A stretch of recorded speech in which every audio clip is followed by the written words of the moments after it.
and I'm going to give you a demonstration. Remember to focus on the cues, focus on the ball, positioning, and holding the racket at midpoint. Here's your demonstration for what the flat serve should look like. Now we're going to talk about the motor objective. Students, along with their partners, will be 5 to 10 feet from one another. They will hit the ball, and the other one will retrieve it, allowing you to get 15 practice serves.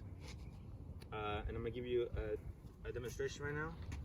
15 serves in the switch, so it should look something like this. And then obviously my partner would be right here. He'd retrieve it, and then I'd practice serving again. So for the next activity, we're gonna do 4 squares. We'll have groups of 4. Player 1 has to hit it outside of the square without hitting in the square, another person's squares. It cannot hit their square. It has to go over the line. And if, say for example, player 1 hits it in their square, then they go down to player 4, and everybody else moves up. I'm gonna give you a demonstration. So I'm gonna stop the class to make sure you guys have an understanding. So now I'm gonna give you a demonstration. I'm player 1, player 2, 3, 4. So if actually 4 is across. So say I hit it to this square. Player 4 has to off the bounce hit it into the next square without the ball hitting the line. So it should look something like.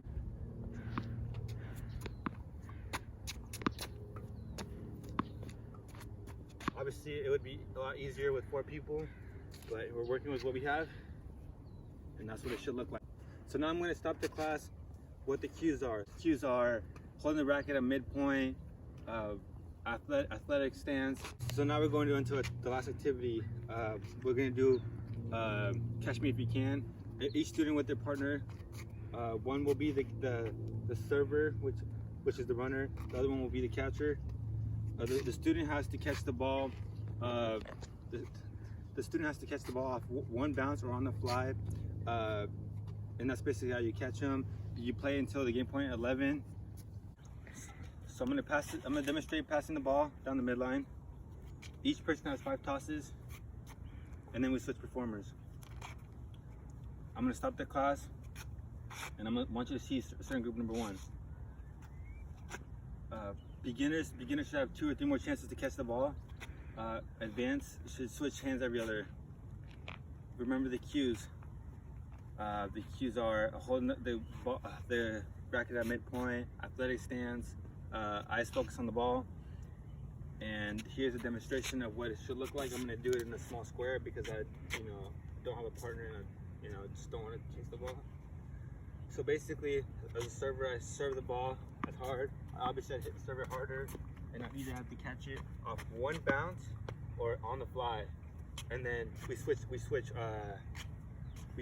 until somebody reaches game point. So I want you to find a partner or 2 partners and tell them the cues for this activity which were focusing on the ball, holding the racket at midpoint, athletic stance. And that brings me to my closure. Any questions? What stance should we be in? Athletic stance. Where should you guys be focused? The ball or forward? 3rd question. The flat serve is used when trying to create an ace or an error. 4th question. What is the purpose of fourth square? To be able to concentrate on passing the ball without making an error. What is the purpose of Catch Me If You Can? Creating a game-like simulation while being competitive. And that brings me to my conclusion. That's it. See you guys tomorrow.